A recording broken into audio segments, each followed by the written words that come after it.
Sí. Ok, bueno, ya pues, solucionado. Bueno, entonces, vamos a terminar, vamos a hacer esta última sesión de nuestro retiro. Y miren, aquí está esto que ya ahora ya lo sabemos prácticamente de memoria. Prácticamente lo sabemos al dedillo, como el Padre Nuestro, diríamos. Sabemos que la Sagrada Escritura es una historia de salvación, una historia que cuenta el llamado de Dios a usted y a mí, que nos ha venido llamando desde siempre, pero que para enseñarnos ese llamado, para enseñarnos cómo, tenía que enseñarnos así como un profesor a lo largo del tiempo. No está esta noche aquí mi hermano Vladi, pero yo me acuerdo una ocasión, yo soy mayor que mi hermano por 9 años, y él siempre ha sido muy inteligente, muy agudo en su pensamiento cuando él hace preguntas, siempre fue así. Y cuando él era un niño, tal vez tendría unos 10 años, yo tendría unos 19 años, él me preguntó, ¿cómo? Dijo, ¿cómo es que Jesús muriendo en la cruz nos pudo salvar? Él a los 11 años, a los 10 años se preguntaba, ¿no? ¿Cómo es que él nos pudo salvar? Y desde ese momento yo me puse a la tarea de tratar de entender cómo es que el Señor nos salva. Y es esto lo que el Señor en la Biblia, a través de 5,000 años de escritura, nos está tratando de enseñar. Estas alianzas que el Señor muestra aquí es el camino por el cual, si el Espíritu Santo nos ayuda hoy, vamos a comprender cómo es que el Señor, con su Pascua, con la Pascua de la nueva alianza, redime al mundo entero, a usted y a mí, nos hace su familia y nos lleva al cielo. ¿Sí? Esta es la respuesta. Esto es lo que está en la Biblia. La Biblia no es un cuento chino, un cuento extraño. La Biblia es la historia del llamado de Dios para usted y para mí. Bueno, hemos caminado durante estas 5 semanas. Hemos visto y meditado que el Señor hizo un pacto, una alianza con la creación, porque quería que la creación sea para Él, que la creación le alabe a Él. Y lo hizo con el primer ser humano, con la primera pareja de seres humanos, con Adán y con Eva, con esta pareja que está aquí. Y ese matrimonio le dio como símbolo de ese pacto el sábado, que debía ser sagrado, en donde debían adorarle. Pero todos sabemos que Adán falla, ¿no? Le falla a Dios, se equivoca, cae, y entonces el Señor tiene que volverlo a llamar. Y cuando decimos Adán, mirémonos a nosotros mismos, nosotros fallamos, la humanidad le falla y el Señor nos tiene que volver a llamar. Entonces va y trata de empezar todo de nuevo, limpiar todo lo que estaba malo en las aguas del diluvio, y hace un pacto con este otro personaje de la Biblia, otro patriarca llamado Noé. Pero esta vez hace este pacto con su familia, le dice, mira, te voy a rescatar a ti y a tu familia, entren en el arca, la famosa arca de Noé. Y les pone cuando pasa el agua y todo empieza nuevamente, la vida comienza después del diluvio, todo empieza nuevo y bueno otra vez. Les pone un arco iris como señal de ese pacto. Y meditamos a profundidad cómo la humanidad no se queda en paz con el Señor y sigue cayendo, y la raza del mal, los descendientes, decimos, de la serpiente, se enfrentan con los descendientes de la mujer, que son los buenos contra los malos, este antagonismo que existe en la Escritura. Hasta que el Señor tiene que llamar a este otro patriarca, Abraham, años después, Abraham. Pero él ya tiene una familia muy grande, él es el jefe de una tribu, ¿no? Pero le da unas promesas que ahora mismo se las voy a recordar otra vez. Les da unas promesas y les dice, ustedes van a ser mi pueblo, yo voy a ser mi Dios. Háganle cuenta, es como que nos llama a nosotros una y otra vez. Ustedes son mi pueblo, yo soy su Dios, y nosotros le insistimos en fallar al Señor, y Él insiste en buscarnos para llamarnos a su familia. Luego, ahí en ese pacto con Abraham, la señal es la circuncisión. Les dice, si tú quieres ser parte de mi pueblo, tienes que los varones hacerse la circuncisión. Ese es el signo de ese pacto, ¿no? La circuncisión.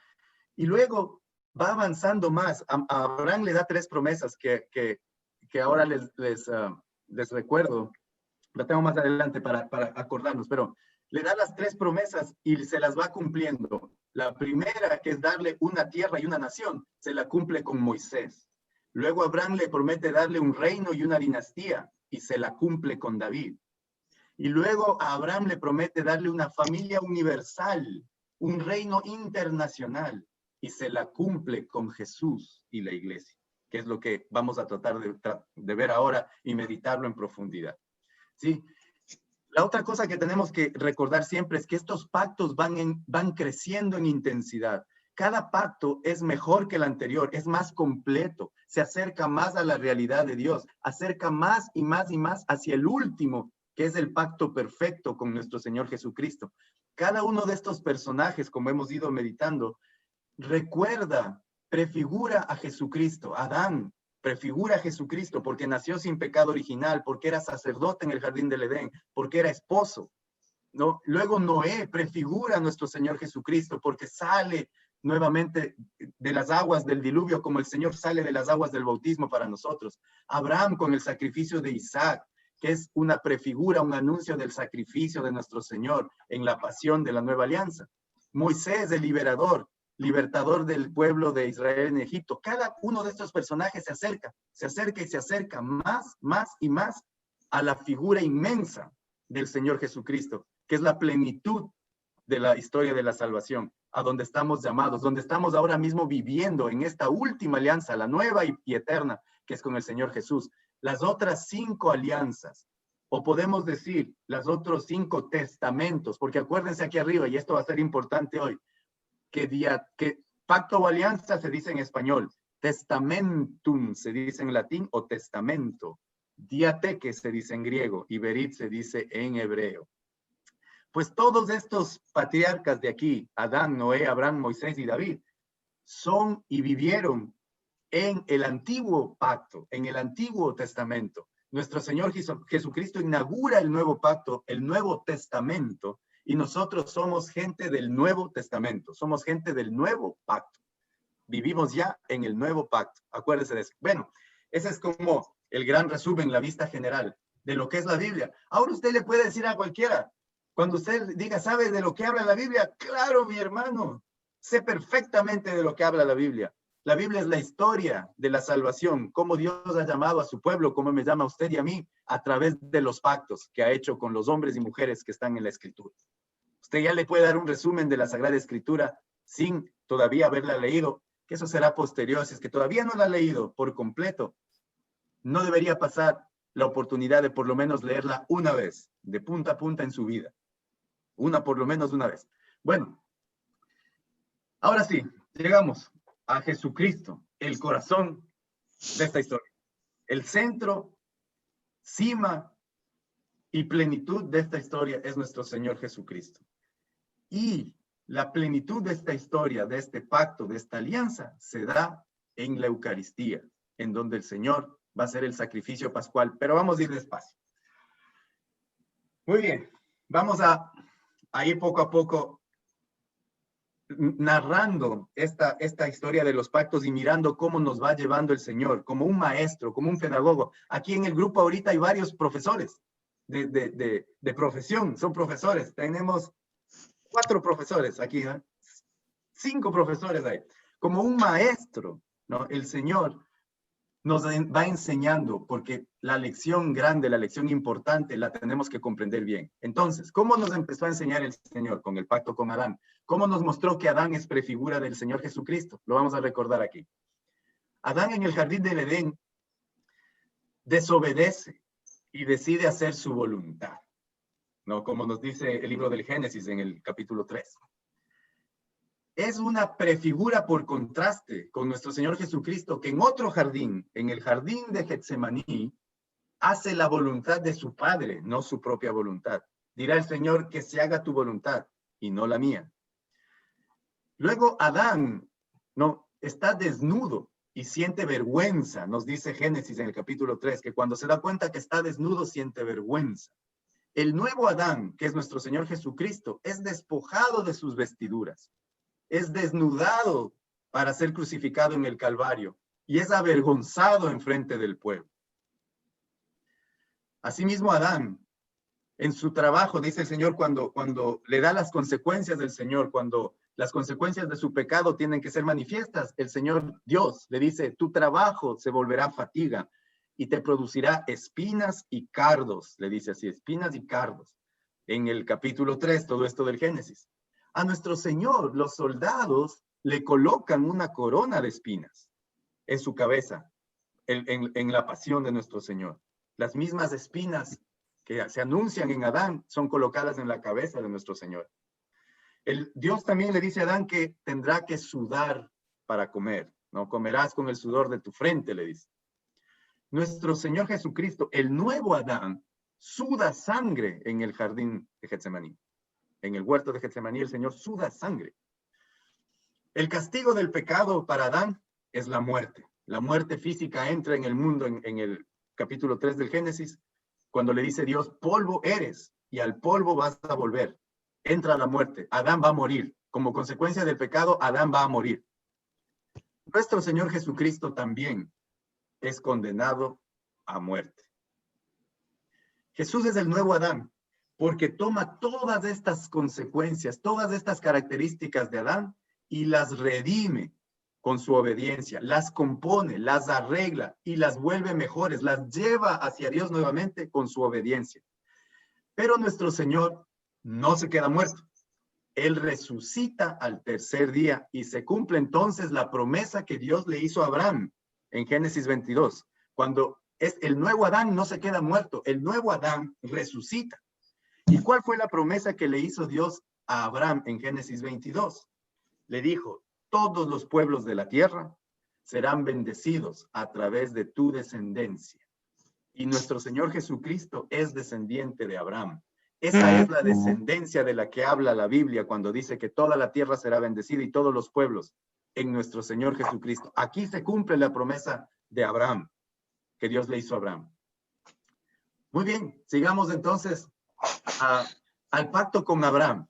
Sí, el pacto con Abraham. Jesús lo llama Mateo en el capítulo 1, lo llama el verdadero hijo de Abraham, ¿no? Porque se da cuenta Mateo, el evangelista, cuando escribe su evangelio, se da cuenta que Jesús es realmente el hijo de Abraham, que Isaac, que es el hijo físico de Abraham, es una prefigura que ya anuncia al Señor Jesucristo en esta historia de la salvación, en esta historia, ¿no? Entonces, vamos a ver algunas características de Abraham e Isaac. Espero yo que se recuerden de esta historia tan conocida de cuando Abraham va a sacrificar a su hijo en el monte Moriah y camina 3 días desde que Dios le dice, vas a entregarme a tu hijo en sacrificio. Abraham camina 3 días hacia el monte Moriah e Isaac va con él cargando la leña para el sacrificio, sin saber que Abraham va a entregarlo al Señor a él como sacrificio. Muy bien, veamos algunas características entonces de la historia. El sacrificio es en el monte Moriah. El monte Moriah es donde hoy por hoy se construye Jerusalén.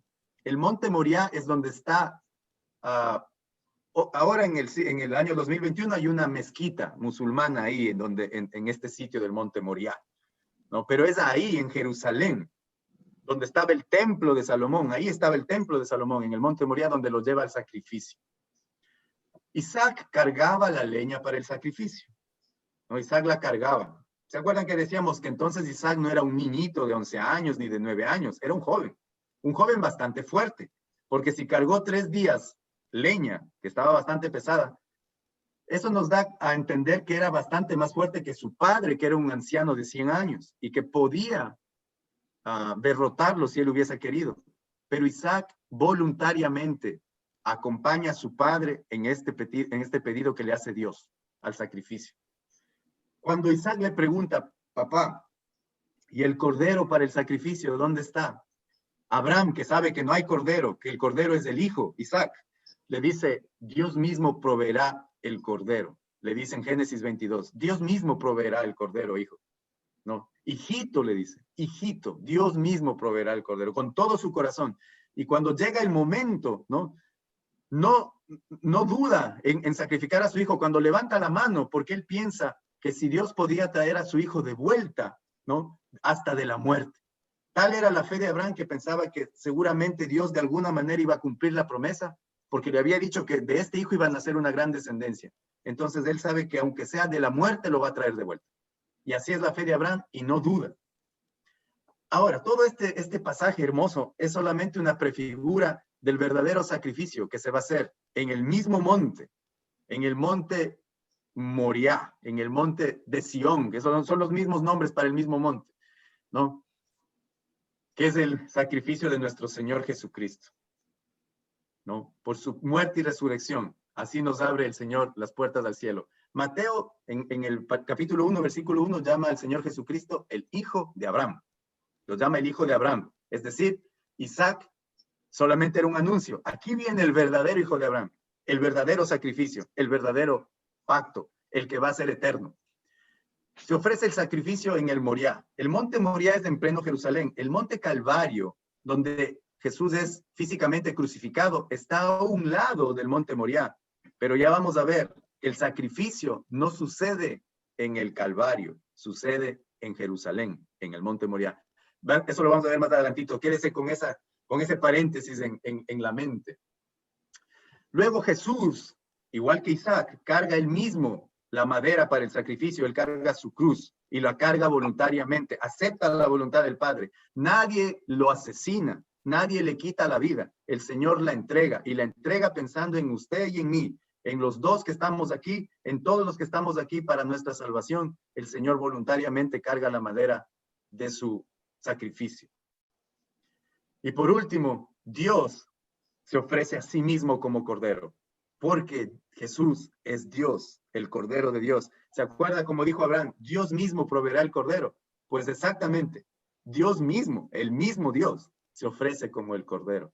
Es decir, el sacrificio de Isaac y de Abraham solamente es la prefigura de lo que viene a ser la nueva Pascua del Señor en su sacrificio eterno.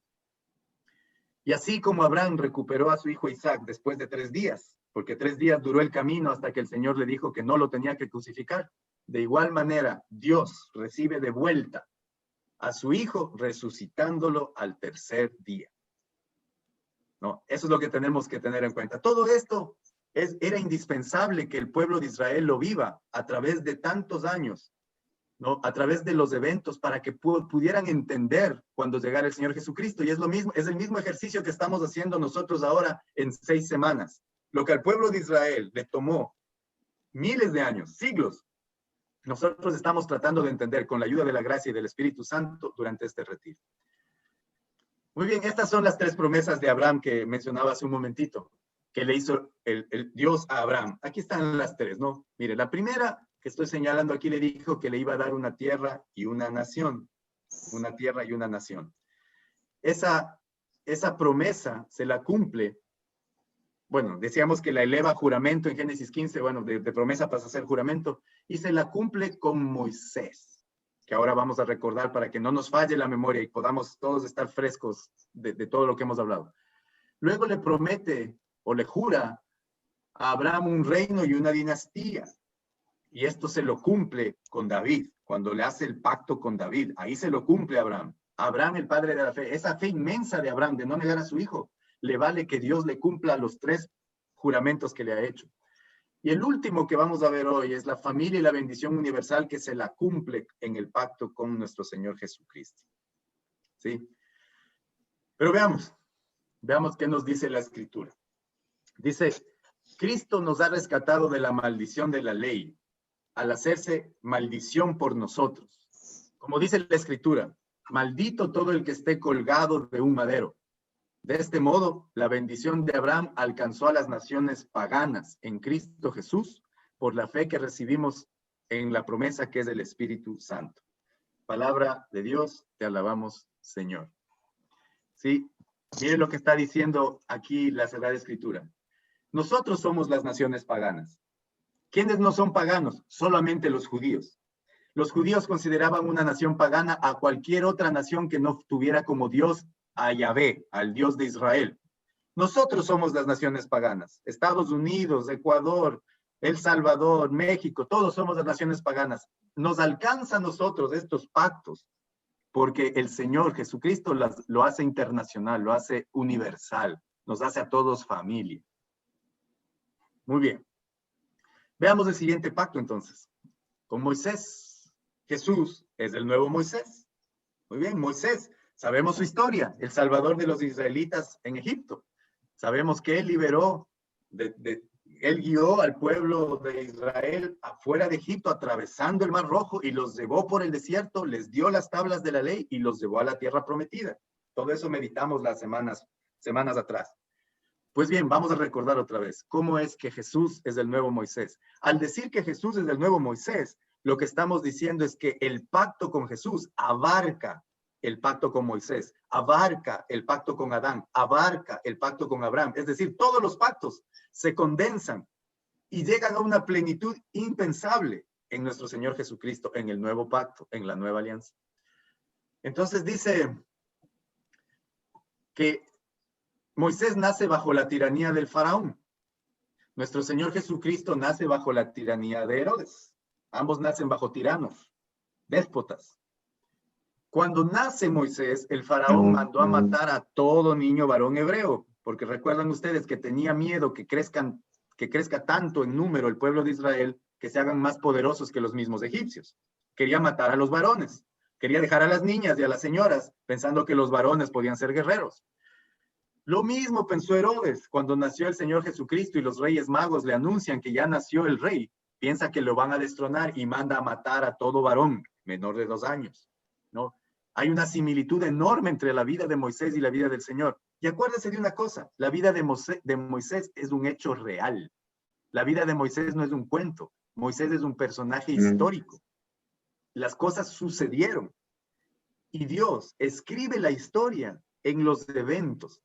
Y esto es lo maravilloso de la divina providencia, porque en la libre voluntad de las personas, porque nadie les obligó a actuar como actuaron, a Moisés, al pueblo de Israel, en esa libre voluntad que tienen, Dios escribe la historia como Él quiere. En la libre voluntad que nosotros tenemos, usted y yo, Dios escribe la historia de nuestra vida como Él quiere. Eso es la divina providencia. Bueno, Moisés es salvado en Egipto. Los llevan a Egipto, lo crían en Egipto y así es salvado. Nuestro Señor Jesucristo también. La Sagrada Familia huye a Egipto y salva al niño. Decíamos que Moisés al salir de Egipto pasa las aguas y va al desierto con el pueblo de Israel. Nuestro Señor al volver de Egipto, ¿no? Crece y luego pasa por las aguas del Jordán. E inmediatamente después de ser bautizado en el Jordán por Juan el Bautista, se va al desierto. En el Sinaí, en el monte Sinaí, Moisés sube a la cima y ayuna por 40 días y 40 noches y recibe las tablas de la ley. En cambio, el Señor ayuna en el desierto por 40 días y 40 noches. En la Sagrada Escritura solamente hay 3 personas que han soportado un ayuno de 40 días y 40 noches. Aquí están 2, Moisés y el Señor Jesucristo. Jesús el nuevo Moisés. Israel es tentado en el desierto. El pueblo de Israel, cuando Moisés está en la cima, piensan que no va a volver, quieren un Dios, se hacen un becerro de oro y caen en la tentación. En cambio, el Señor Jesús es tentado en el desierto, pero Él pasa la prueba. Exactamente en las mismas cosas que Israel falló, nuestro Señor pasa la prueba. La primera cosa, los israelitas pensaban que no iban a tener para comer. Y tentaron a Dios y protestaron. Cuando el demonio le dice al Señor Jesucristo que las piedras se conviertan en pan, el Señor, citando a Moisés, citando el libro del Deuteronomio, le dice: no solo de pan vive el hombre. 2, los israelitas pensaban que se iban a morir de sed y tentaron a Dios y le protestaron a Dios por agua, ¿no? Igualmente, es tentado en la necesidad material por el demonio el Señor Jesucristo, y él otra vez citando a Moisés, citando sus libros escritos por Moisés, el libro del Deuteronomio, le dice: no tentarás al Señor tu Dios. Por último, los israelitas caen en la tentación de la idolatría, se hacen un becerro. Nuestro Señor, cuando el demonio le dice que se postre y que le adore y que le da todas las naciones de la tierra, el Señor le dice: no, porque solo a Dios adorarás, citando de nuevo Deuteronomio, ¿no? Entonces, donde Israel falló, nuestro Señor pasó la prueba. Nuevamente Moisés baja del Sinaí y entrega a Israel la ley del pacto, los 10 mandamientos y después toda la ley, los 613 preceptos de la ley de Moisés. El Señor, en cambio, sube a la montaña y en la montaña da el sermón de la montaña, donde da las bienaventuranzas, que todos lo vamos a escuchar este domingo en la misa, este domingo el Evangelio. Si usted escucha con atención, va a ser el sermón de la montaña, las 9 bienaventuranzas del Señor. No, las 7 bienaventuranzas del Señor están ahí. Muy bien. Transformará las aguas del Nilo en sangre. Moisés va a transformar las aguas del Nilo en sangre. El Señor va a transformar el agua en vino. en el primer milagro en las bodas de Canaán y después va a transformar el vino en su propia sangre. Moisés va, bajo la tutela de Moisés, Dios entregó maná desde el cielo, comida sobrenatural, comida milagrosa. Nuestro Señor, en el milagro de la multiplicación de los panes, da de comer milagrosamente a toda la multitud y además Él es el pan bajado del cielo que se queda en la Eucaristía. Moisés elige 12 hombres para ir a investigar la tierra prometida, para ver cómo está la cosa, como veíamos semanas atrás. Y además escoge 70 ancianos que le ayuden a regir a Israel, 70 sabios. El Señor, en cambio, elige 12 apóstoles para evangelizar y 70 discípulos para ser discípulos en todas las naciones. No es coincidencia, no es que hay una coincidencia. Lo que pasa es que se está anunciando que el Señor Jesucristo es el nuevo Moisés y por tanto su Pascua es la nueva Pascua. Y por tanto la Pascua de Moisés ahora llega a la plenitud en la Pascua del Señor, que es lo que vamos a meditar enseguida. Más, sí, las similitudes entre Moisés y el Señor Jesucristo son numerosísimas. Aquí no vamos a acabarlas todas, pero sí las más importantes. Moisés se sube a la montaña con 3 personajes que son sus más cercanos. Estos 3 hombres se llaman su hermano Aarón, Nadab y Abijú, y son sus más cercanos. El Señor Jesús también tiene 3 personas o 3 apóstoles que son los más cercanos. Son Pedro, Santiago y Juan. Son los más cercanos. También vemos que Moisés, cuando habla con el Señor, su rostro resplandece en la montaña. Nosotros sabemos que en la transfiguración del Señor, también su rostro y sus ropas se vuelven blancas con un resplandor que enceguece a los discípulos. Y ahí en la cima de la montaña aparecen a conversar con nuestro Señor Jesucristo en la transfiguración, Moisés y Elías. Y entonces el Señor Jesús habla de su Pascua.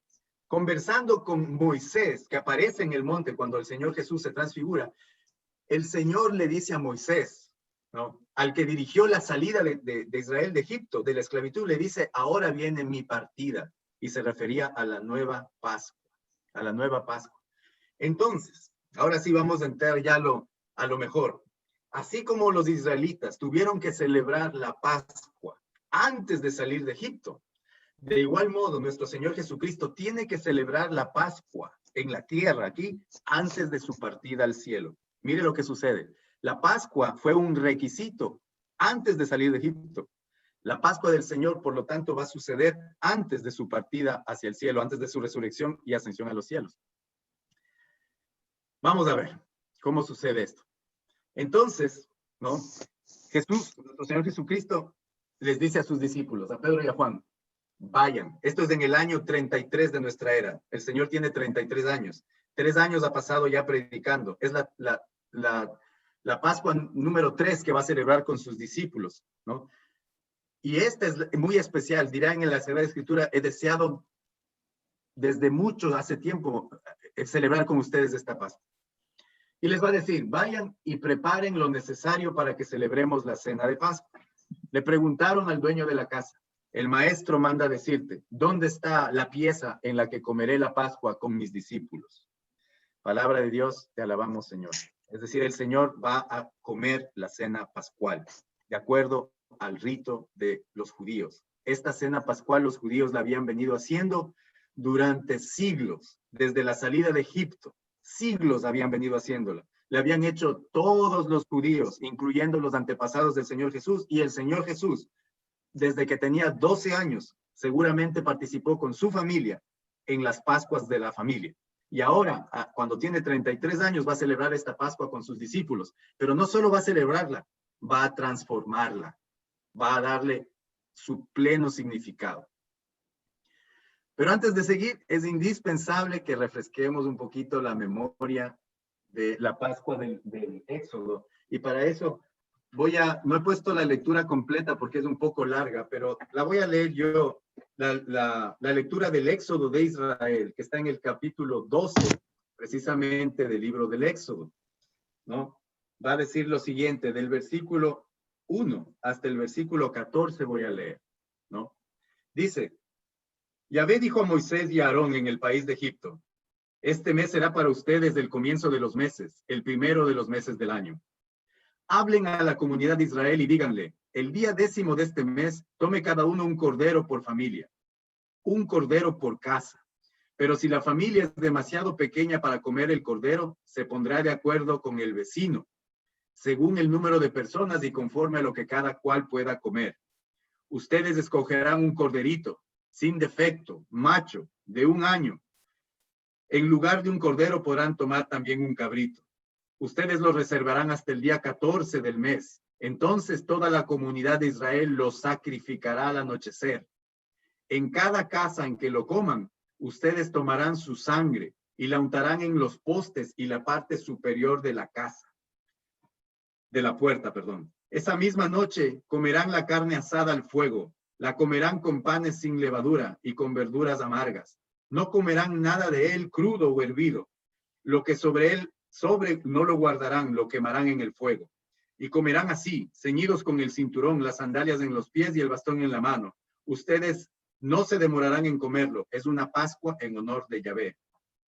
Durante esa noche yo recorreré el país de Egipto y tomaré todos los primogénitos de Egipto, tanto de los egipcios como de los animales, y demostraré a todos los dioses de Egipto quién soy yo, Yahvé. En las casas donde están ustedes, la sangre tendrá valor de señal. Al ver la sangre, yo pasaré de largo y la plaga no los alcanzará mientras yo golpeo a Egipto. Ustedes harán esto año tras año y lo celebrarán como una fiesta en honor a Yahvé. Este rito es para siempre. Los descendientes de ustedes no dejarán de celebrar este día. Palabra de Dios, te alabamos, Señor. Esta es la Pascua de Moisés. Hay que matar un corderito, hay que poner la sangre en el dintel de la puerta, hay que comer deprisa y entonces estamos listos para salir. Y esta celebración de la Pascua, esta comida pascual, este sacrificio pascual, porque es el sacrificio de un cordero, dice aquí el Señor que será para siempre. Para siempre. Entonces, yo pregunto, ¿para siempre significa para siempre? Eternamente, hasta el año 2021, ¿no? Y en el 2025, y en el 2050, y en el 3000, para siempre. Eso hay que tener muy en cuenta. Que tenemos, si somos gente del nuevo pacto, tenemos que estar celebrando esta Pascua hoy, en este año 2021. Muy bien. Ahora, cuando el Señor Jesucristo celebra la Pascua con sus apóstoles, Él empieza la última cena, es lo que celebra el Señor, la última cena. Esa es la Pascua. Y sentado en la última cena, Él hace el ritual, porque es un ritual completo de la Pascua. No es una cena como que nos sentamos a comer ahí en la familia y todos conversamos. No, la cena pascual era una liturgia, un rito. La misma palabra que acabamos de leer dice que es un rito, un ritual. Tiene unos pasos, tiene un orden, tiene un esquema. El Señor estaba celebrando esta Pascua con los discípulos, pero sorprendentemente la deja a medias, como veremos en un segundo. La deja a medias y sale al huerto de Getsemaní, en donde es apresado el Señor, en donde lo llevan ante el sumo sacerdote, lo llevan al Sanedrín, lo acusan falsamente, lo llevan donde Pilatos, le latigan, le ponen corona de espinas, le flagelan, le desnudan y le llevan al Calvario y lo crucifican. Entonces, ¿qué es lo que está sucediendo en esta Pascua número 33? Esto está sucediendo en la Pascua número 33. Todas estas personas que están aquí son judíos devotos, que saben de lo que se trata el sacrificio del Cordero, que saben de lo que se trata la Pascua. Si cualquiera de estos judíos que vemos aquí regresaba ese día Viernes Santo a su casa, lo que le hubieran contado a su familia es que vieron un sacrificio brutal de 3 personas, que los romanos ejecutaron a 3 personas. De pronto decían, uno de ellos parece que era inocente y otros 2 eran culpables, pero lo que hubieran dicho es que fue una ejecución, romana, sangrienta. Ninguno hubiera dicho que eso era el sacrificio de la Pascua. Nadie, ni siquiera los apóstoles, se daban cuenta en ese momento que aquí estaba el sacrificio de la Pascua. Entonces, la gran pregunta que hay que hacerse es, ¿cómo estos judíos cómo los apóstoles, cómo la iglesia, cómo nosotros nos damos cuenta que esto no es una ejecución romana, sino que es el sacrificio pascual por excelencia. Solamente hay una respuesta. Solamente hay una respuesta. Hay que mirar lo que hizo el Señor Jesucristo en la última cena. En la última cena hay que ver qué hace, porque si no analizamos lo que pasa en la última cena, esto que sucede en el Calvario no es el sacrificio de la Pascua, es una ejecución romana. ¿Qué es lo que hace que sea el sacrificio de la Pascua? El Señor en la última cena, cuando instituye la Eucaristía, ¿no? La instituye como un memorial para siempre. Y dice lo siguiente: mientras comían, Jesús tomó pan, pronunció la bendición, lo partió y lo dio a sus discípulos diciendo: tomen y coman, esto es mi cuerpo. Después tomó una copa, dio gracias y se la pasó diciendo: beban todos de ella, esta es mi sangre, la sangre de la alianza que es derramada por muchos para el perdón de los pecados. Palabra de Dios, te alabamos, Señor. Estas palabras, ¿no? Tomen y coman, que este es mi cuerpo, y beban, que esta es mi sangre, no eran parte del ritual de la Pascua. Los apóstoles lo sabían muy bien porque eran judíos y habían celebrado la Pascua muchas veces con su familia. Esas palabras no eran parte del rito que está muy bien escrito hasta hoy para los judíos para celebrar la Pascua. Esto es lo que hace que el Señor transforme esta Pascua. ¿Y qué está haciendo? Miren lo que está diciendo. Está separando cuerpo y sangre.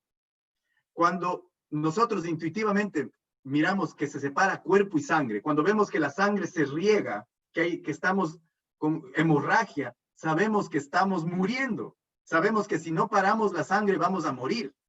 Lo que está aquí haciendo el Señor al separar cuerpo y sangre, diciendo: este es mi cuerpo, esta es mi sangre, que se entrega por vosotros, que es la alianza de esta sangre que se va a derramar por ustedes. Aquí, en la última cena, es que está sucediendo el sacrificio. Esta cena no es una comida, no es la cena del Señor, es el sacrificio. Aquí está sucediendo el sacrificio. Aquí es que el Señor está entregando su vida. Aquí es que está separando su cuerpo y su sangre. Aquí es que transforma la Pascua en la nueva alianza, en la Pascua eterna. La Pascua judía en la nueva alianza. Si en la última cena no es el sacrificio, entonces la crucifixión en el Calvario solamente es una ejecución. Pero si la última cena es del sacrificio, entonces lo que sucede en el Calvario es solamente la plenitud del sacrificio, llevar a cabo el sacrificio que el Señor está haciendo aquí en la última cena. Esto es muy importante de comprender. Esto es muy importante de que el Espíritu Santo revele a cada uno de nosotros. La Eucaristía, la última cena, la misa, que es la que instituye el Señor en la Eucaristía, y la crucifixión son uno y el mismo sacrificio.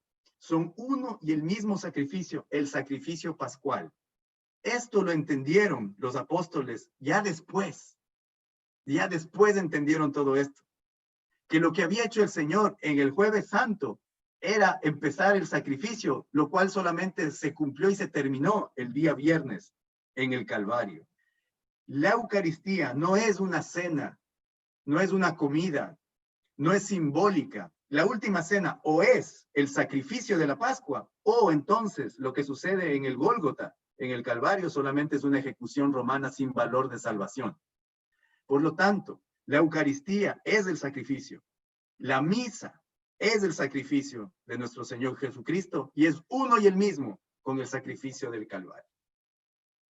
Es muy importante esto entenderlo para entender la Pascua del Señor y cómo la Eucaristía es el símbolo de esta nueva Pascua y la Iglesia es a quien se entrega. Ahora, el Señor Jesús no termina su obra de salvación en la tumba. Así como Moisés no terminó su labor cuando les hizo pasar ya por el mar rojo hacia el desierto, le faltaba todavía, tenía que llevarles a la tierra prometida. Nuestro Señor Jesucristo, de igual manera, no termina con su muerte en la cruz, no termina su obra de redención. necesita todavía resucitar. Por eso dice San Pablo en el libro de los Romanos, dice, fue muerto por nuestros pecados y resucitó para nuestra justificación. Pero su cuerpo no resucitó igual que antes. Su cuerpo no resucitó igual con las limitaciones que tenemos los humanos, que él tenía esas limitaciones cuando estaba en la tierra, que era un humano más, solamente libre de pecado, pero con todas las limitaciones de nuestro cuerpo. Cuando él resucita, resucita con un cuerpo glorioso. Sabemos eso porque no lo pueden reconocer fácilmente, no lo reconoce la Magdalena, no lo reconocen sus discípulos cuando se les aparece, no le reconocen los discípulos de Maús. Algo cambió en el Señor, su cuerpo es diferente. Sabemos además que puede pasar las paredes, porque cuando están los discípulos escondidos, están con las puertas y las ventanas cerradas para que no los encuentren, y el Señor se les aparece resucitado en el medio, atraviesa las paredes. Es decir, el cuerpo del Señor es cuerpo, porque Santo Tomás le toca las heridas de las manos y los pies, no es un fantasma, le toca, además el Señor come con ellos, tiene cuerpo, pero es un cuerpo diferente. No sabemos cómo es, lo llamamos cuerpo glorioso, un cuerpo transformado, un cuerpo ya redimido, un cuerpo glorioso. Esta resurrección del Señor es lo que hace que el sacrificio de la Pascua se convierta en sacramento. ¿Qué quiero decir con esto? La resurrección del Señor convierte el sacrificio de la Pascua en sacramento, es decir, lo hace repartible, lo hace comible, hace que nosotros cuando celebramos la misa estemos celebrando con el cuerpo resucitado y glorioso del Señor. No estamos celebrando con el cuerpo muerto del Señor Jesucristo, estamos celebrando el sacrificio de la Pascua con el Señor resucitado. Pero acuérdese, la última cena, la Eucaristía, la misa, el sacrificio del Señor, su muerte y crucifixión, y la resurrección son parte del mismo misterio, son uno y el mismo. Es decir, cuando nosotros participamos en el sacrificio de la misa, estamos participando en todas las alianzas que hemos visto en este pequeño retiro. Cuando usted vaya a misa y escuche las lecturas del Antiguo Testamento, piense usted que está ahí viviendo el antiguo pacto. Estamos recordando cómo este camino que siguió el pueblo de Israel, que es un camino que me llama a usted y a mí en la misa, que nos llama para ser sus hijos. Ese camino de la misa está llevándonos hacia la nueva alianza, hacia el sacrificio pascual que va a suceder en el altar en la segunda parte ahora por el de la COVID misa. te están dejando tomarlo en tu casa. Va a suceder en la segunda parte de la misa. El sacrificio pascual. Muy bien. Vamos a seguir un poquito aquí. ¿Se acuerdan que yo les decía siempre que es bien importante estas palabras? Alianza o pacto, testamentum en latín, diateque en griego. Y les voy a decir por qué es tan importante. Porque esto evita muchas confusiones, ¿no? Y esto lo entendieron la iglesia bien temprano. Los padres de la iglesia de los primeros siglos lo entendieron muy temprano. Lo que dice el Señor en Lucas 22, en la última cena, ¿no? Cuando instituye la Eucaristía, es lo siguiente, dice, después tomó pan y dando gracias lo partió y se lo dio diciendo, este es mi cuerpo, que es entregado por ustedes, hagan esto en memoria mía. Hizo lo mismo con la copa después de cenar, diciendo, esta copa es la nueva alianza, sellada con mi sangre, que es derramada por ustedes. Palabra de Dios, te alabamos, Señor. Yo he puesto ahí en amarillo esta que dice nueva alianza, porque miren lo siguiente. Esto está en español. Esta es la traducción que nos llega a nosotros que hablamos español. Miren el texto original en griego. Obviamente ni yo lo puedo leer, ni nadie lo puede leer, pero sí podemos ver algo. Podemos mirar estas palabras que están en amarillo. Kaine diateque, que significa nueva alianza, en griego. Ahora vamos a mirar a dónde voy. Y ahora voy a mostrar el texto en latín. Cuando la Biblia del griego original, este es el griego original, texto original en griego, Kaine diateque, cuando se traduce al latín, que fue el idioma que después se usaba, la misma lectura, en la parte donde dice nueva alianza, se dice novum testamentum, testamento. ¿Por qué es importante esto? Los apóstoles, en el momento de la última cena, ¿no? Seguramente estaban hablando en hebreo, en arameo, en su idioma, pero todos sabían griego. De hecho, los evangelios se escriben en griego. El evangelio original de San Lucas se escribe en griego. Es decir, el griego era entendido, era el idioma culto de la época, era el idioma popular. Digamos como aquí en Estados Unidos el inglés, todos lo entendemos, bien o mal. Y aunque hablamos nuestros propios idiomas, pues el inglés es el idioma común. Pero cuando avanzan los siglos, el idioma griego empieza a perderse. Y el idioma común en el final del siglo II, principios del siglo III, ya no es el griego, es el latín. Y entonces las comunidades, las iglesias empiezan a hablar en latín, y cuando van a celebrar la nueva alianza, van a celebrar el Nuevo Testamento. Van a celebrar el Nuevo Testamento. En otras palabras, nosotros en español diríamos, vamos a celebrar la nueva alianza y vamos a celebrar la misa. Eso es lo que está aquí. La nueva alianza es la misa, la Eucaristía. Vamos a celebrar la nueva alianza. Todos entendemos que vamos a celebrar la misa. En griego, vamos a celebrar la Kaine Diateque. Todos vamos a celebrar la Eucaristía. En latín, vamos a celebrar el Novum Testamentum, el Nuevo Testamento. Todos vamos a celebrar la Eucaristía, no había problema. Como los libros que se usaban, los evangelios y todos los libros que ahora conocemos como el Nuevo Testamento, eran los libros que se usaban en esa liturgia en la iglesia primitiva, se les llamaba los libros del Nuevo Testamento. Entonces, ¿qué libros se leían al celebrar el Nuevo Testamento, la Eucaristía? Se leían los libros del Nuevo Testamento. De hecho, a los libros del Nuevo Testamento se les llama libros del Nuevo Testamento hasta casi mediados del siglo II. Entonces, lo que ahora nosotros conocemos como Nuevo Testamento, que pensamos que es esa colección de libros de la segunda mitad para adelante, que en realidad sí es, en cierto sentido, el Nuevo Testamento, son los libros del Nuevo Testamento. Pero el Nuevo Testamento es la misa.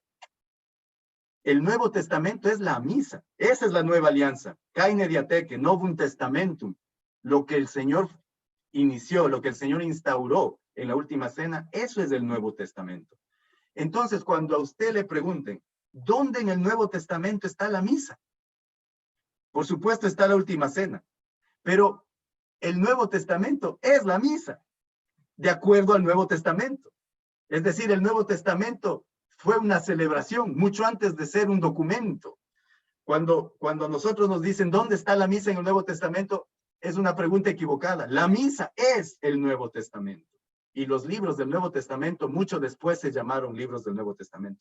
Eso quería aclarar, porque es una duda que siempre me preguntan. Muy bien, estamos aquí, ¿no? Cerremos el retiro. Ahora vamos a ver dónde está nuestro lugar en toda esta historia. Pero hagamos aquí una paradita. Vamos a parar un segundo. Siempre es bueno hacer una pausa. Yo me emociono aquí y luego...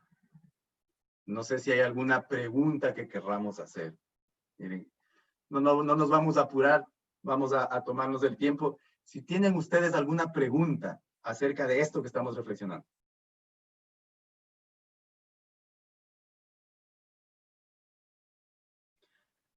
Si no hay una pregunta, yo les voy a hacer una pregunta.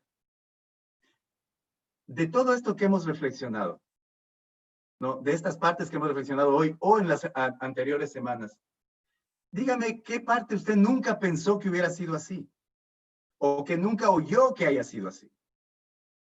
¿Qué parte es nueva para usted?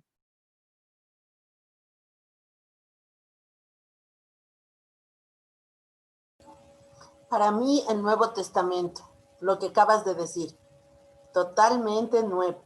O sea, ahora entiendo muchas cosas, claro, pero para mí es eso, porque toda la vida entendí yo ignorantemente que el Nuevo Testamento era la recopilación solamente de los libros, más como nadie nos dice de dónde provienen las palabras, las expresiones, jamás me hubiera imaginado, y lo que tú dices es cierto, cuando nosotros, ¿y dónde está la misa?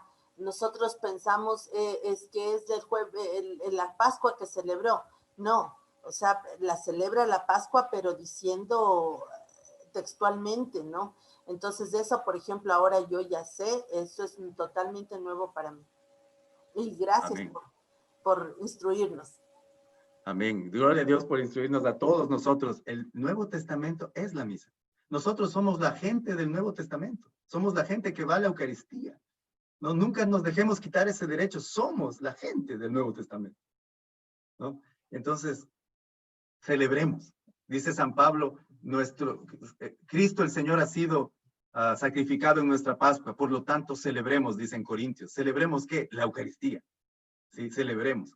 No, acuérdese que el Señor, tomando lo que dice Moni, el Señor nunca dijo en la última cena, dijo, hagan esto en memoria mía. No dijo, escriban esto en memoria mía. Porque si hubiera dicho, escriban esto, entonces todos los apóstoles hubieran tenido que escribir por lo menos un libro del Nuevo Testamento.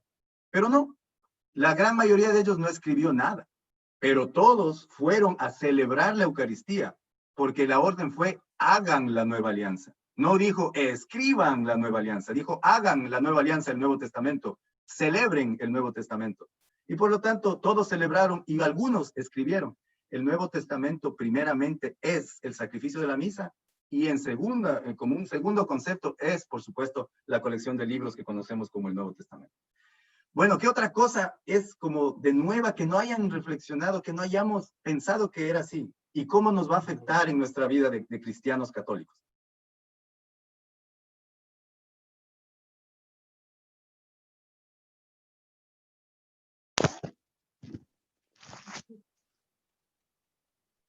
Marquito. Bueno, tengo tal vez una inquietud,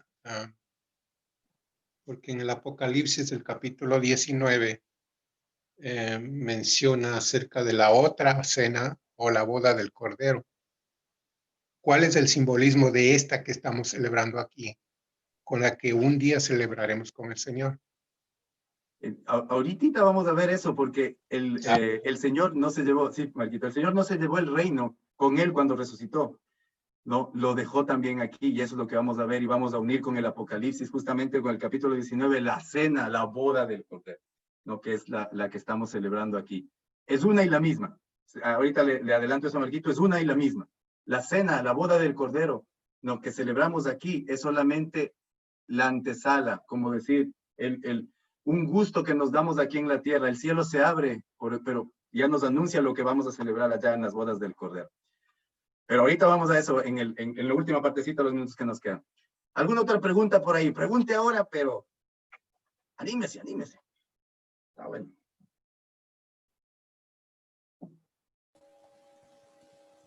Bueno, a mí me ha encantado mucho todas las prefiguraciones que tú has ido dando en todo este retiro, ¿no? Con Adán, con Abraham, con Moisés, con David.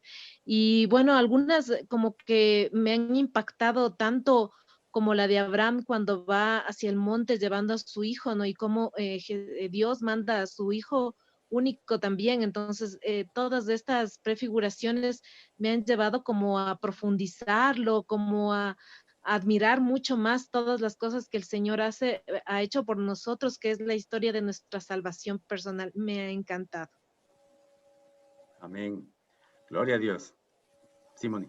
Rami, una cosa, cuando nosotros vivimos la Pascua hoy, hay el jueves, me parece que, a ver, sí, estoy un poco confundida, pero cuando nosotros, el Padre no te da la bendición y te dice, la Pascua no ha concluido, y obviamente no te dan la bendición, sino hasta que se celebra digamos, la celebración de la resurrección, la luz y todo eso, ¿no es cierto? Entonces, eso es justo lo que tú decías. Cuando Jesús sale aparentemente interrumpiendo la Pascua, entonces dicen, no se acabó de celebrar la Pascua. No es que no se acabó, sino que todo lo que siguió después es la Pascua, o sea, es la vivencia de la Pascua, porque no se comen, o sea, no, el Cordero es sacrificado, pero ya el Cordero Jesús es sacrificado, y obviamente concluye con la resurrección. Así sería. Así mismo es. La Pascua, por eso la celebración litúrgica, la liturgia refleja el misterio que los tres acontecimientos son uno y el mismo. La liturgia, pues, es como una continuación, ¿no? No se despide el Padre ni saluda. Empieza el jueves y termina el sábado de noche. Porque son uno y el mismo, es un solo evento, un solo evento. Las tres son combinadas en un solo evento, la Pascua del Señor. Bueno, hay una, está en el en el Facebook de la comunidad y también en el YouTube, hay una reflexión que hicimos justamente en el Triduo Pascual, que dura como 1 hora y media, solo hablando del triduo, de cómo la Pascua continúa el Viernes Santo con la resurrección, y es muy al detalle y cómo se enlaza con las copas que toma el Señor durante la última cena, que les invito también a mirar. No hay tiempo para hacerlo hoy porque es muy largo, pero se enlaza de tal manera que lo que empieza el Señor en el piso alto lo termina encima de la cruz. Ahí termina la cena y el sacrificio termina haciéndose sacramento en la resurrección. Les invito a que lo miren ahí cuando hay un tiempito. Pero por hoy, no. Pero lo que sí, cierto, lo que sí quería terminar diciendo es que el Señor transforma la Pascua llevándola a un nivel de plenitud. Sin embargo, la tiene que cumplir en varios aspectos. Y un aspecto es que al Cordero había que comérselo. La Pascua no termina, la Pascua no se celebra si no se come el Cordero. Dice claramente en el Éxodo que así va a ser para siempre. Hay que comerse al Cordero. Entonces nosotros tenemos que comernos al Cordero. De hecho, el Señor en el capítulo 6 de Juan, cuando está hablando, les dice, a mí me tienen que comer, ¿no? Yo soy el pan vivo. El que no come de mí, no come mi carne y bebe mi sangre, no tiene vida eterna. Y no está hablando figurativamente porque los hebreos se escandalizan. Ellos tienen prohibido por la ley comer carne y sangre. ¿Y cómo van a ser caníbales? De hecho, se lo dicen. ¿Quién va a aguantar esas palabras tan duras? Y se fueron. Entonces, si hubiera sido simbólico, si el Señor hubiera solamente estado hablando simbólicamente, como cuando decía, yo soy la puerta y yo soy la luz, les hubiera explicado, no esperen, no, esto es simbólico, no se vayan. Perdió a muchísimos discípulos y casi se le van los apóstoles, ¿no? Porque el Señor les dijo, y ustedes se van. Y los apóstoles dijeron, no, lo que tú dices así será, sin entender nada. Pero el Señor dijo, a mí me tienen que comer y a mí me tienen que beber. Y eso es parte de la Pascua. No se puede celebrar la Pascua, el sacrificio no está completo si es que no se come el Cordero, lo cual hacemos nosotros en el sacrificio de la misa cuando comemos y bebemos el cuerpo y la sangre del Señor Jesucristo. No, acuérdense de eso. No hay otra manera. No hay otra explicación para capítulo Juan de 6. No hay otra. Porque si él hubiera estado hablando simbólicamente, como a veces nos quieren decir, ¿por qué no les explicó? Como siempre lo hacía cuando era simbólico. Es más, endureció el lenguaje. Bueno, entonces sigamos. Tratemos de culminar ahora. Aquí estamos. Ahora vamos a ver cómo el reino de David, ¿sí? El reino de David también es transformado por el Señor Jesucristo, porque ahora hemos visto cómo transforma la Pascua, ¿sí? Nos deja la Eucaristía y nos deja la Pascua eterna, donde Él es el sacrificio del Cordero, el sacrificio eterno. Y otro asunto, ¿cierto? Muchos católicos pensamos que en la misa nosotros volvemos a matar al Señor Jesucristo, que lo volvemos a sacrificar. Es el mismo sacrificio, que es fuera del tiempo. Nosotros no crucificamos al Señor, Él ya está resucitado, está glorioso en el cielo. Desde allá está ministrando como mediador nuestro. Nosotros en la Eucaristía volvemos a hacer presente el sacrificio del Señor. De hecho, el Señor cuando resucita, se les aparece a los discípulos de Emaús y celebra la Eucaristía. Dice claramente que parte el pan, ¿no? Con eso comenzamos este retiro. También a los apóstoles se les aparece varias veces en domingo cuando están comiendo, es decir, celebran la Eucaristía. El Señor ahí también celebra la Eucaristía. Y ahí, ¿cómo? ¿Estaba crucificándose otra vez? Era Él resucitado. Es decir, nosotros estamos celebrando con nuestro Señor resucitado el sacrificio eterno, el mismo y el único que fue celebrado en la Pascua del año 33 en el Calvario. No lo estamos volviendo a matar, no se lo vuelve a crucificar. Es del mismo sacrificio del 33 hecho presente aquí, porque el Señor está fuera del tiempo y el espacio. Bueno, ahora sí vamos al reino. Jesús es llamado el Hijo de David. Otra vez, perdón que no estoy compartiendo aquí la pantalla, vamos a compartir. Ya. Entonces, Jesús es llamado otra vez el Hijo de David. No, en Mateo nuevamente le dice Hijo de David, Hijo de Abraham. ¿Por qué? No, ¿cómo se compara el rey David con nuestro Señor Jesucristo y el reino de David con el reino de Dios que instaura el Señor Jesucristo? Pues bueno, algunas similitudes, ¿no? El rey David nació en Belén, como podemos ver en el primer libro de Samuel. Y Jesús también nace en Belén. David es ungido, ¿no? David es ungido por Samuel. De hecho, todos los reyes, decíamos la semana pasada, tenían que ser ungidos. Ungido significa que el Espíritu de Dios habitaba sobre él desde el momento de la unción. A nuestro Señor también le unge un sacerdote, porque acuérdense, Samuel era un sacerdote y también era un profeta. Juan Bautista también es un sacerdote porque es hijo de Zacarías, que es un levita, sacerdote del templo. Y acuérdense que todos los levitas, el hijo primogénito heredaba el sacerdocio. Pues Juan Bautista es sacerdote y unge al Señor en el bautismo en el río Jordán. Luego, una vez ungido, el rey siempre se declaraba que era hijo de Dios. Eso podemos ver en la primera carta de los Reyes, capítulo 34. El rey, una vez ungido, es hijo de Dios. Pues cuando el Señor es bautizado en el Jordán, ¿no? Se oye la voz de Dios Padre que dice, este es mi hijo el amado en quien me complazco, ¿no? Este es mi hijo el amado en quien me complazco. Y luego, una vez que era ungido el rey, estaba listo para reinar, para gobernar, para dar sus órdenes, sus disposiciones. Pues bien, apenas el Señor es ungido en el bautismo por Juan, sube al monte y al regresar empieza su ministerio público. Está listo para anunciar el reino. Y todo el evangelio, según San Mateo, ¿no? Es por excelencia el evangelio del reino de Dios. Ese es el evangelio que estamos ya por terminar de leer en este ciclo que estamos viviendo, el ciclo A en la Iglesia Católica. Hemos leído las lecturas de San Mateo todos los domingos. Ya mismo se acaba, a fin de noviembre se acaba el ciclo y comenzamos un nuevo ciclo, el ciclo B. Pues este evangelio de Mateo es por excelencia el evangelio del reino de Dios. Habla del reino de Dios y el Señor Jesucristo inaugura el reino de Dios. Dice, Jesús comenzó a recorrer toda la Galilea, enseñaba en las sinagogas de los judíos, proclamaba la buena nueva del reino y curaba en el pueblo todas las dolencias y enfermedades. Palabra de Dios, te alabamos, Señor, ¿no? Ahora, el reino de los cielos en Mateo está por todas partes. Yo he puesto aquí algunas cosas nomás, ¿no? Este es el reino de David. O sea, es el reino de David transformado. Acuérdese que el reino cuando Salomón fue rey era de una plenitud y riqueza y majestad impensables. Pues el reino de Dios es aún más que ese reino. Es mayor, es más grande. En el Sermón de la Montaña que vamos a oír este domingo en el Evangelio, se hablan de las 9 bienaventuranzas y se oye por todas partes porque de ellos es el reino de los cielos, de los pobres, de los tristes, de los que sufren, de ellos es el reino de los cielos. Luego, enseguida, más adelante en el capítulo 6, el Señor nos va a enseñar a rezar el Padre Nuestro, donde vamos a decir, venga a nosotros tu reino, venga a nosotros tu reino. Después se va a comparar el Señor con el mismísimo Salomón, que es el rey más glorioso que tuvo Israel. Dice ahí, ni Salomón en toda su gloria se vistió como las flores del campo. Y luego dice, ustedes los más pequeños, ¿cómo el Señor no los va a vestir en el reino de mi Padre, ¿no?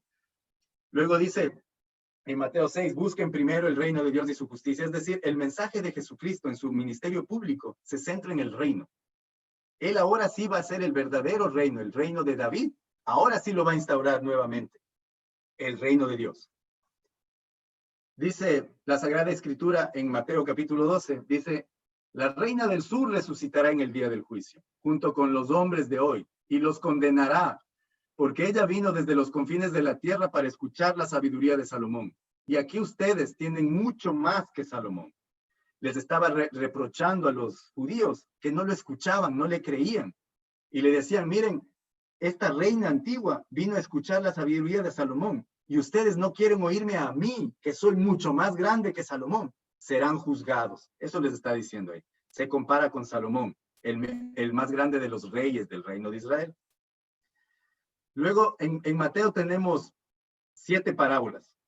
Tenemos la parábola del sembrador para explicar el reino, la parábola del trigo y la cizaña, la parábola del granito de mostaza, la levadura, el tesoro escondido, la perla de gran valor, la red que se echa al mar y se escogen los peces. Todas estas parábolas enseñan que lo más importante es buscar el reino de Dios y su justicia. Pero también al mismo tiempo nos dicen que este reino está escondido a nuestros ojos, en medio de nuestra vida cotidiana. Pero dice que hay que buscarlo como una perla escondida. Pero en nuestras ocupaciones y en nuestro trabajo y en las familias y en las cosas y en la tele y en el teléfono, nos perdemos y se nos esconde el reino de Dios que está presente entre nosotros. Por eso el Señor le pone como el tesoro escondido, como la perla perdida, ¿no? Como algo de gran valor que hay que buscar. Ese es el reino de Dios.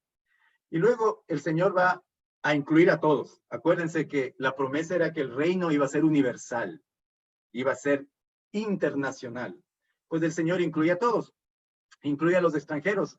Cuando sana al servidor del centurión, ¿no? En Mateo 8, esa palabra que decimos siempre en la misa, no soy digno de que entres en mi casa, pero una palabra tuya y mi servidor será sano. Entonces, le sana al centurión que era un romano. Luego también se va a predicar, dice Mateo en el capítulo 15, dice que nuestro Señor se va a predicar a las regiones fuera de Israel. Dice que se va aquí, vean, a Sidón y a Tiro. Si ve aquí, este mapa, la parte que está en color, pues es toda la parte de Israel. Pues aquí, en esta parte es donde ahora es Líbano, ¿no? Esto es de la Palestina en el siglo I, entonces aquí estaba Fenicia. Pero es la región de Tiro y Sidón. No se va afuera, va a llamar a los extranjeros, ¿no? Y también nos dice el mismo evangelista San Mateo, en el capítulo 15, nos dice que cuando multiplicó los panes, había extranjeros ahí, porque dice que muchos alabaron al Dios de Israel. Como quien dice, el Dios de Israel no era su Dios, y lo alabaron. Es decir, el Señor multiplicó los panes para todos. Este reino es para todos. Empezó a llamar a todos. Y eso no les gustó a muchos judíos. Por eso se distanciaron de él. Como se distanciaron de él porque no les gustó las palabras de la Eucaristía, que hay que comerle y beber, se distanciaron de él. Pero este reino es para todos, ¿no? Y el Señor nos llama a todos. En otra parábola dirá, les invité primero, pero si no vienen, yo voy a llenar esto de la gente que encuentre caminando por la calle. Y eso somos nosotros. Eso somos nosotros, porque nosotros no somos judíos. A nosotros nos invitó a ir caminando por la calle. Y el Señor nos invita a que seamos sus hijos, a que vivamos este pacto, la nueva alianza, que esta nueva alianza es la Eucaristía. Ahora, el reino de los cielos, vean, lo que decíamos hace un ratito que conversamos con Marquito. Cuando el Señor sube al cielo, no es simplemente que se va y se lleva el reino con él, ¿no?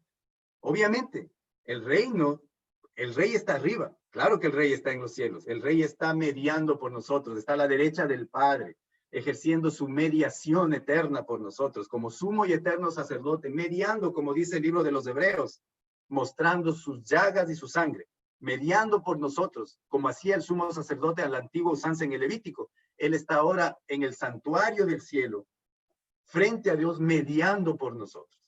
Por eso todavía es tiempo del arrepentimiento.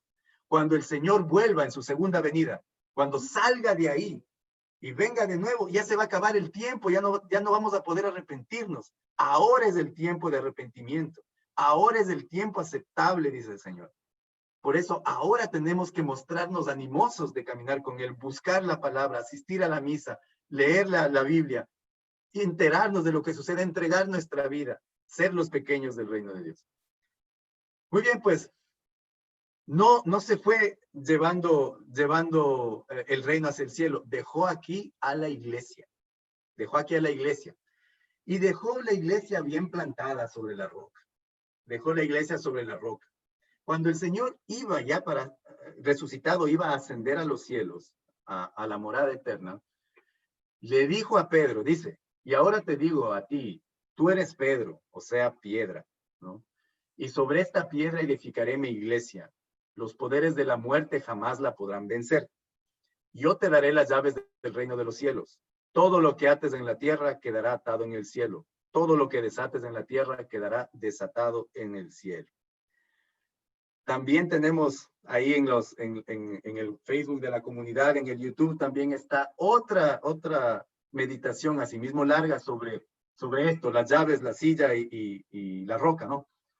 Pero meditando solo esta parte, el reino de David, ¿no? Como podemos leer en los libros de Reyes, en el libro de Crónicas, tenía una costumbre de tener un primer ministro, el primer ministro del reino. Esa era una tradición del reino. Y ese ministro tenía las llaves de la casa de David, ¿sí? Ese ministro tenía autoridad sobre el reino. No era el rey, era su ministro y tenía autoridad. Y el profeta Isaías escribe sobre esa autoridad sobre el primer ministro. Dice, aquel día llamaré a mi servidor, a Eliaquín, hijo de Hilcías. Le pasaré tu traje, le colocaré tu cinto y le confiaré tu cargo. Pondré en sus manos la llave de la casa de David. Lo que él abra, nadie podrá cerrar. Lo que él cierre, nadie podrá abrir. Palabra de Dios, te alabamos, Señor. Noten la similitud en el color de las letras que hemos puesto ahí. Las dos lecturas son exactamente las mismas, ¿no? Aquí el profeta Isaías está hablando del primer ministro del reino de David, cuyo oficio, cuya autoridad era tenía sucesión. Otro venía a tomar el cargo y luego otro, y tenía las llaves del reino. Por eso el Señor usa esta figura de las llaves del reino de los cielos, refiriéndose al reino de David, en cuyo primer ministro tenía las llaves de la casa de David. Y miren lo que dice: lo que ates en la tierra queda atado, lo que desates queda desatado. Lo mismo dice Israel, dice el profeta Isaías al primer ministro en el reino de David. Es decir, aquí el Señor está dando autoridad, dándole autoridad a su primer, digamos, ministro. Le da una autoridad sobre la iglesia, y esa autoridad no es en la persona, es en el, digamos, en el cargo, en el puesto. Por eso tiene sucesión. Y así Pedro ha tenido una sucesión ininterrumpida hasta hoy, el Papa Francisco. Papa significa padre. Papa es italiano, no papa. Padre. Y a este primer ministro, como podemos leer también en el libro de los Reyes, también se le llama padre. Era llamado padre. Isaías, más adelante en el versículo 24, también lo llama padre a este primer ministro. Por eso es que nosotros le llamamos papa, papá, padre, en italiano. Bueno, el reino de los cielos.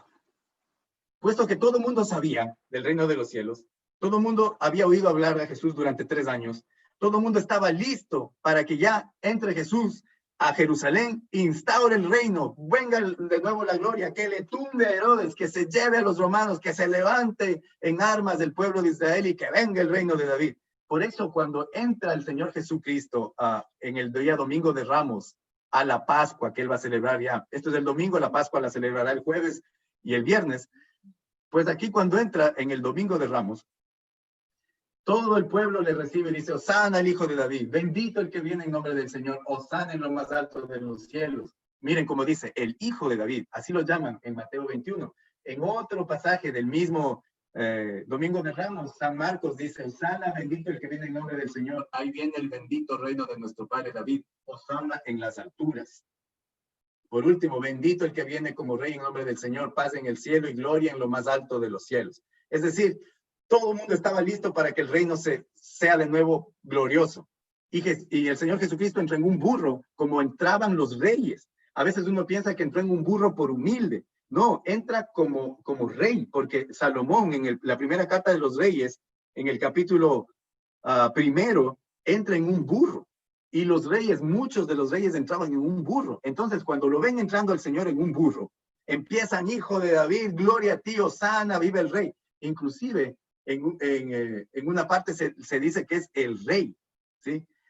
Y ahora sí, vamos a integrar todo esto. En la última cena, el Señor les dice, miren lo que les dice: no volveré a comer hasta que sea la nueva y perfecta Pascua en el reino de Dios. Aquí va a unir las dos cosas. Aquí va a unir los dos pactos. Aquí va a unir la Pascua con el reino de Dios.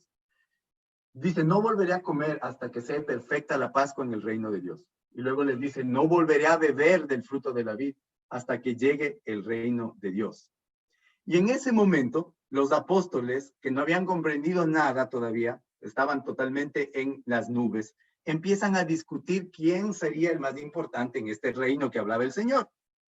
Les dice, comenzaron a discutir sobre quién de ellos sería el más importante. Jesús les dijo: el más importante entre ustedes debe portarse como si fuera el último, y el que manda como si fuera el que sirve. Porque ¿quién es más importante, el que está a la mesa o el que sirve? El que está sentado, por supuesto. Y sin embargo, yo estoy entre ustedes como el que sirve. Palabra de Dios, te alabamos, Señor. Y entonces ya, luego de reprenderlos ahí y decirles: ay, no han entendido nada, el Señor les dice: no, ustedes tienen que ser humildes. El que quiera ser el servidor, que sea El que quiera ser primero, que sea el último, que sea el servidor, ¿sí? Y luego, por último, hace una ordenación de los apóstoles. Hace una ordenación de los apóstoles. Les dice, por eso les doy el reino. Miren lo que les dice. Está dejando el reino aquí en la tierra porque el Señor Jesús no se queda. El Señor se va, pero miren lo que dice. Les doy el reino. ¿A quién? A los apóstoles. ¿A quién? A la iglesia. A los apóstoles y a sus sucesores, a la iglesia. Por eso les doy el reino, como mi Padre me lo dio a mí, haciéndome rey. Ustedes, aquí vamos, comerán y beberán a mi mesa en mi reino. ¿Dónde está este reino? ¿Dónde está esta mesa? Aquí. ¿Y dónde está este reino? ¿Y dónde está esta mesa? ¿Dónde está el rey? En la cena del Cordero, en la boda del Cordero, capítulo 19 y 20 del Apocalipsis, donde se ve al Cordero degollado, de pie pero degollado, ¿no? Celebrando las bodas del Cordero allá arriba, ¿no? ¿Dónde está el reino? Aquí y donde está el rey. Aquí, mientras estamos de paso, el Señor nos ha dejado el reino y dice, se sentarán en tronos para gobernar a los 12 tribus de Israel. Aquí y luego en el cielo y luego en el nuevo reino. ¿Dónde está el reino? Aquí y en el cielo. ¿Dónde está la cena? Aquí y en el cielo. ¿Dónde comen y beben en su mesa los apóstoles? Aquí y en el cielo. Miren lo que dice. A los apóstoles les da imitar a Cristo el Rey. Ese es su rol de los discípulos en este nuevo reino. El reino de Dios está ahora en el 2021, mis hermanos. No estamos hablando de cuando estaba Jesucristo, está hoy, porque se los dejó a los apóstoles, se lo dejó a la iglesia. Hoy estamos en el reino, hoy nos sentamos a la mesa, cuando vamos a la misa, en este reino de los cielos, que es la misma mesa que está sucediendo allá arriba, que vio Juan en el libro de los Apocalipsis, porque lo que vio Juan no es otra cosa que la visión de la liturgia que sucede en el cielo, que es la liturgia que sucede en la tierra. Entonces dice, imitar a Cristo el Rey, ejercer autoridad real en su nombre, ¿sí? Extender el reino principalmente celebrando la Eucaristía. Les dijo, hagan. Y luego aquí les dice, se beberán y comerán a mi mesa. Hagan. ¿Qué hagan? La nueva alianza. ¿Qué hagan? El Nuevo Testamento. ¿Qué celebren? La misa, la Eucaristía. Esa es la nueva alianza que celebramos todos nosotros los cristianos de la nueva alianza, del nuevo pacto. Y para terminar, porque ya quedan 4 minutos, voy a saltarme aquí algunos para ya tratar de cerrar esto. El libro de los Hechos de los Apóstoles no comienza con Pentecostés y Pedro predicando el reino. Cuando el Señor ya se va a los cielos, deja aquí a su iglesia y estos apóstoles reciben el Espíritu Santo. Estos que han sido consagrados, que han sido ordenados, ¿no? Sacerdotes de la nueva alianza, empiezan predicando el reino, ¿no? Y en la mitad del libro de los Hechos de los Apóstoles, justo en el concilio de Jerusalén, cuando estaban discutiendo si a los hebreos les tenían, perdón, que a los nuevos convertidos les tenían que hacer la circuncisión o no, declara Santiago, que es el cabeza de la iglesia de Jerusalén, declara que la iglesia ha sido abierta al mundo entero, a todas las naciones. Y luego ya va a estar Pablo predicando el reino en Roma, ¿no? En la capital del imperio, y luego extenderán los apóstoles de este mensaje a toda la región que se conocía en ese entonces. Pero donde está el rey, acuérdese, está el reino. Y nosotros sabemos que donde está el rey, está el reino. Donde está la Eucaristía, ahí está el Rey de Reyes. Aquí está el Dios vivo. Él dijo, este es mi cuerpo, esta es mi sangre. Aquí estamos nosotros viviendo su reino. Donde está el Rey, está el reino. Donde está la Eucaristía, estamos los hijos del Rey. Mis hermanos, solamente una invitación para que usted renueve su ánimo en su vida católica, en su vida espiritual. Si ha estado un poquito apagado, no importa si ya ha caminado varios años y recién empieza, no importa el camino que Dios nos ha llamado. Lo que nos llama el Señor es que estas semanas que hemos invertido aquí, estas horas, que pudiendo hacer otra cosa hemos querido escuchar su palabra, el Señor nos llama, nos vuelve a llamar a su familia, a su casa. Nos dice que nos espera en su reino, que no importa el sufrimiento en esta tierra. Aquí vamos a sufrir, aquí hay enfermedad, aquí hay muerte. Pero el Señor nos llama a un nuevo reino, a una nueva vida. Y el Señor está ahí esperándonos en la Eucaristía. Este domingo, cuando vayamos a vivir la Eucaristía, vívala con intensidad. Escuche esas lecturas, el Antiguo Testamento, los pactos anteriores. Y cuando entremos al Nuevo Testamento, es decir, a la liturgia de la Eucaristía, cuando el sacerdote empiece en el altar a decir las palabras de la consagración, sepa que el cielo y la tierra se unen en la misma liturgia, en la misma cena, en la misma boda, en la boda del Cordero resucitado. Vívala, viva la Eucaristía con energía renovada. Mis hermanos, quedan unos 2 minutitos, voy a parar esto. Y cualquier comentario que haya, si es que haya otro comentario, lo hacemos también, si es que se va y no hay tiempo, la próxima semana nos veremos, Dios mediante. Y pues ahí podemos. Pero si hay alguna pregunta, un comentario que querramos hacer. Justo, Rami, de lo que acabas de hablar sobre el Papa, ha sido para escucharte ahora porque yo tuve como un enfrentamiento con alguien que me manda un video en el cual debe ser pastor argentino, le dice al Papa que él es el anticristo y le señala como el demonio, le señala como el diablo, y que por qué nosotros le decimos Papa y Padre cuando en la palabra de Dios al único que deben llamar Padre es a Dios, a Dios. Y entonces, para mí, o sea, fue un impacto que hasta he llorado y diciendo que hay muchos perseguidores ahora de la Iglesia Católica. Y ahora justo ha sido para escucharte eso, yo traté de explicar un poco a la persona que me mandó eso y que me dice, yo por eso no creo en los curas y peor en este que se hace llamar Papa. Yo veo ahora mucho ataque a la Iglesia a través del Santo Padre y lo acusan de un montón de cosas, ¿ya?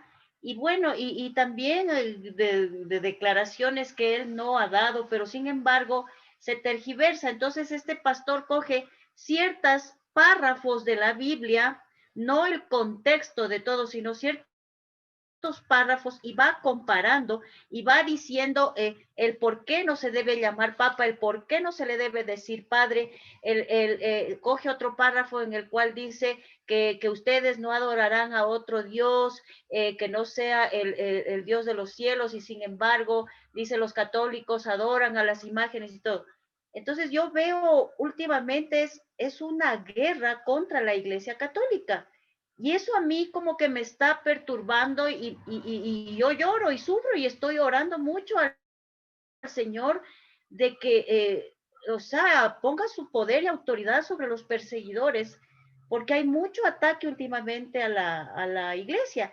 Y entonces yo ahorita te oigo, o sea, yo quisiera que tú te enfrentaras con esa persona, pero a ratos digo, Señor, perdónale porque no sabe lo que está diciendo, ¿no? Pero tú con todo esto que nos explicas, que es una maravilla, a veces uno como que se queda un poco corto ante ese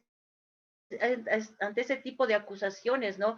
Y en lo poco que yo sé, le mandé así algunos versículos de la palabra y todo, pero me siento así como que chuzo. Es un ataque terrible y bueno, eso a mí me está preocupando y le pido al Señor que me dé esa sabiduría, pero eso como que molesta, como que te perturba, como que te preocupa. A mí me preocupa eso.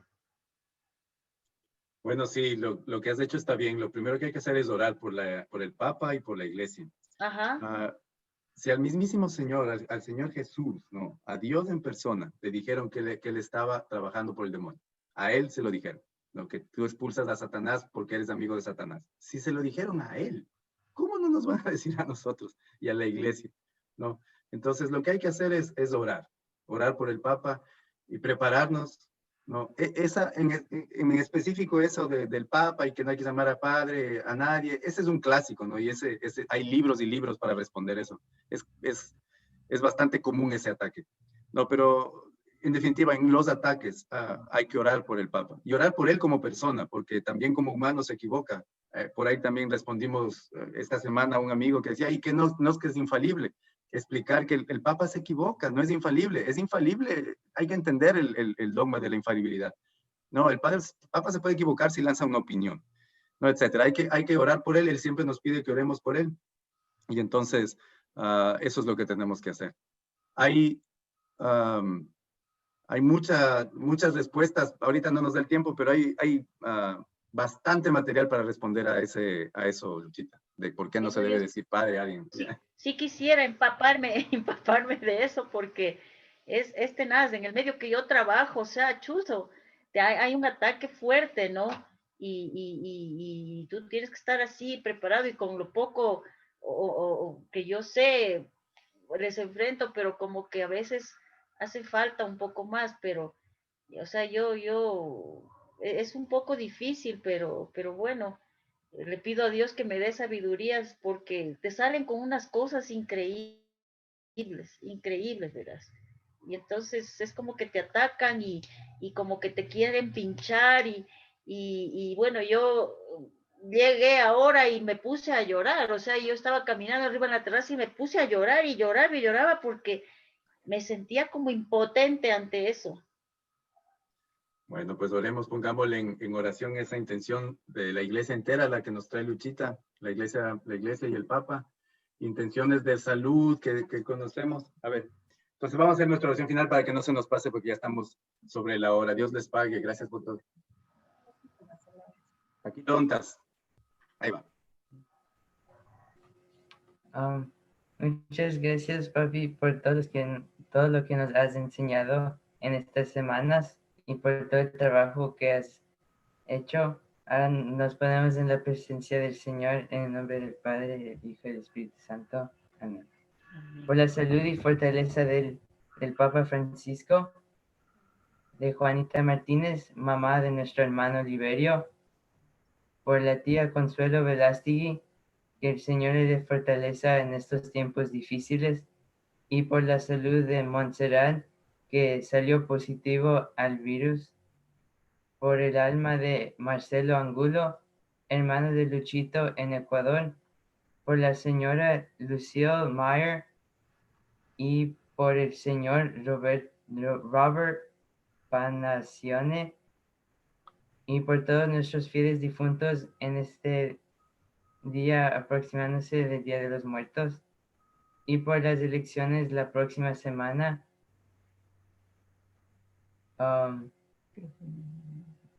Que el Señor nos bendiga. Rezando el Padre nuestro que estás en el cielo, santificado sea tu nombre. Venga a nosotros tu reino, hágase tu voluntad en la tierra como en el cielo.